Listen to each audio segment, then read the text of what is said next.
Welcome back. If you're just joining us, you're watching the news at 10 live on Channels Television. A reminder of our top stories. Former acting national chairman of the People's Democratic Party, Uche Secondus, emerges as the substantive national chairman of the party amidst protest by some candidates. The ruling All Progressives Congress gives the thumbs down to the PDP National Convention, describing the exercise as abnormal. President Buhari to join over 50 world leaders at the One Planet Summit in Paris this week as part of efforts at reversing the climate change effects. And Prime Minister Benjamin Netanyahu asked Palestinians to accept as reality Jerusalem as capital of Israel, though protests spread over the U.S. decision.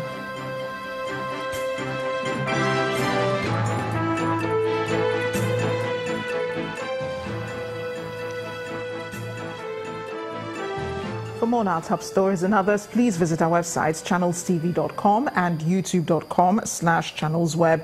Log on to m.channelstv.com to watch us on your mobile device or download the Channels TV app for Android, iOS and Windows devices from their respective stores. The Channels TV and Channel 24 app will give you access to news and updates. You'll also have access to the Eyewitness feature, with which you can share those pictures, videos or news of happenings around you. Just install the app, then tap and swipe to reveal the menu and follow the instructions. Here are some of the pictures that you sent into Eyewitness Portal. Let's begin tonight with this set of images from Bariga area of Lagos, showing people whom our Eyewitness reporter says are involved in empowerment projects for women in that community. Some are also helping clean their environment. Our Eyewitness reporter appreciates the efforts of the group and calls on more individuals and groups to help communities. Next is this one from Angwan Nungu Lafia, the Nasarawa state capital. We see an almost fallen electricity pole. According to Eyewitness reporter, these cables carry current and are dangerous if they fall. Staying with electricity, but this time from Ila in Delta State, we see this transformer, which our Eyewitness reporter alleges has been abandoned for more than 8 years. The picture also shows the electricity pole that has been overgrown by weeds. He laments the suffering residents go through and calls for help.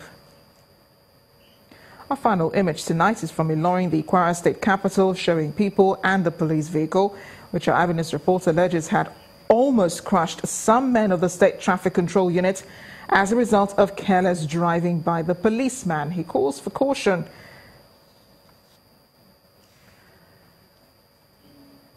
And we thank you for sending in those pictures, and please keep them coming.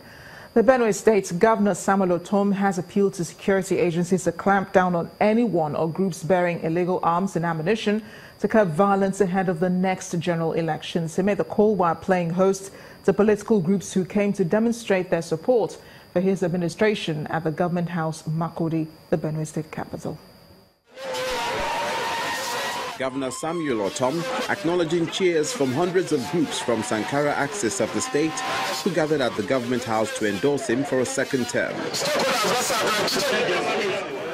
They claimed the disarmament of militia group that previously terrorized the popular Zaki Biam Yam market and the ban on open grazing as good reasons for the endorsement. He has done so much for us.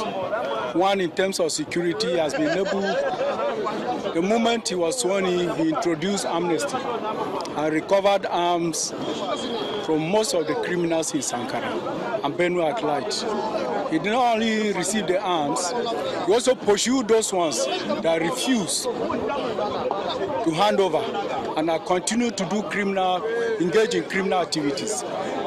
Because of that, we have had peace in Sankara, peace that we never had. Another leader moves the motion to make the governor their sole candidate for 2019. On behalf of Logo for Sankara, I stand bold to formally move a motion that come 2019, whether APC or PDP or whatever party, the only candidate that is qualified for the governor of Benue State is Chief Dr. Samuel Ortom.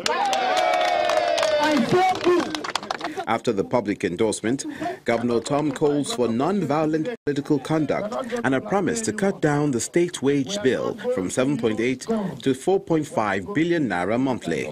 But we will spread and preach the message or positive change for our people. It is not easy to turn around the ills that were done in 16 years. But by the grace of God, a journey of 1,000 kilometers begins with one step. We shall turn around things. We shall continue to transform the education sector, the health sector, rural transformation, and we ensure that basic social amenities are provided to our people, despite the little resources that we have. Far from the endorsement, the payment of over 6 months' salary arrears, one of the major reasons the People's Democratic Party was voted out in 2015, remains a major obstacle to the Ortom aspiration. The president will on Tuesday, December 12th, join over 50 world leaders at the One Planet Summit taking place in Paris, France. The summit, jointly organized by the United Nations, the World Bank Group and the French government in partnership with non-governmental organizations, is concerned about reversing the negative effects of climate change. A statement by President Muhammadu Buhari's special advisor on media, Femi Adesina, explains that the summit aims to pool public and private finance to support and accelerate efforts to fight climate change. The statement adds, the participation of Nigeria's delegation at the One Planet Summit will reinforce the country's commitment to realizing the objectives of the Paris Agreement. President Buhari had signed the Paris Agreement on climate change on the sidelines of the 71st session of the United Nations General Assembly in New York in 2016.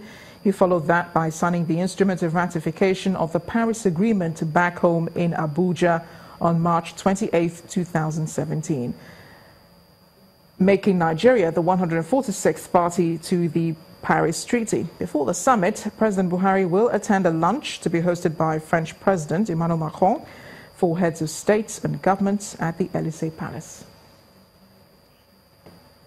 For several months now, motorists plying the Apapa route in Lagos have found it difficult accessing their destinations as a result of the persistent gridlock and traffic congestion on the road. This is also impacting infrastructure as trucks and tankers are parked indiscriminately on the bridges. In this special report, our correspondent Chris Elems visits the area and finds out the situation is worse than many imagine.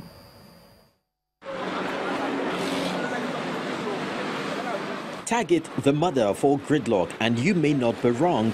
And for so many who ply the route to the island or Apapa, it's become their way of life. Half of the road has been taken over by trucks and tankers going to Apapa, the home of numerous tank farms, as well as the Apapa and Tinkan ports, which handle over 80% of cargo transactions in the country. The lingering and sometimes chaotic gridlock has taken its toll on businesses as delays take center stage and deadlines are barely met. Operators count losses. We have been missing so many several vessels. Transloading, short shipment has always been the order of the day. And eventually, when they get to the destination, they become very bad quality. Claims. I'm just paying a claim of about $14,000 on quality that got there damaged. Several factors account for the gridlock, which also cost the federal government an estimated 10 billion naira daily. There are bad roads, indiscriminate parking, as well as lack of holding bay for the trucks. The bridges and roads now take the hits as the vehicles pile increasing pressure on them and seriously exposing them to the risk of collapsing.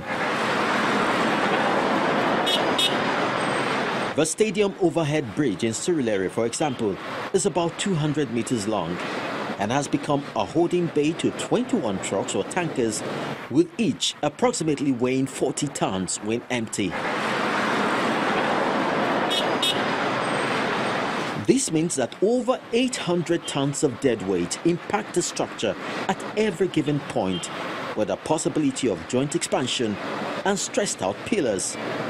How safe are these facilities and the users? The bridge is not being used in the way it should be because it's meant to allow people to get from A to B. And of course, if half of it is blocked, then certainly that's causing a problem. But on a more serious note is what are the effects on the bridge in terms of the longevity, in terms of durability, and in terms of even its own structural integrity. That currently is in a very poor state. You know, the catastrophic event that we may have from this kind of situation may not be right now. It may be in future, because the lifespan of the bridge will have been shortened. Even though we don't have it now, it may be in future. Maybe we are expecting to replace the bridge in the next 30 years, but not knowing that what we are having now has reduced that lifespan to 24. So that catastrophic event, if it doesn't happen now, can happen at that time, and we won't be ready for it.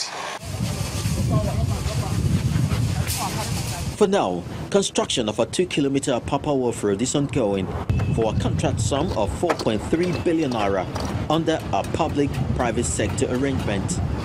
The supervisor, who says duration is for 1 year, gives specifications of the job. Most of the importation, exportation happens here. Other ports are not as busy as this one. So the axle load here is higher than most of the other roads. And so because of that, where this road attracted a special design, it is not common to have this because this is more expensive to do. But because we want to have a once and for all solution to the annual perennial problems that is always around here, and that's why we came up with this design. It is very expensive to do, but it's more enduring and it's long lasting. At the moment, it's not yet clear as to how long this will continue, and the agonies of users assume frightening dimensions as the gridlock holds commuters hostage. For every single truck attended to, there are several more joining the queue waiting to be serviced, which means that the pressure on infrastructure continues to mount, with economic losses counting. From Apapa, Lagos, Nigeria, Chris Alems, Channels Television News. Well, the news at 10 returns, but Dagri is home to coconuts. Find out what this has to do with the arts. That's after the break. Stay with us.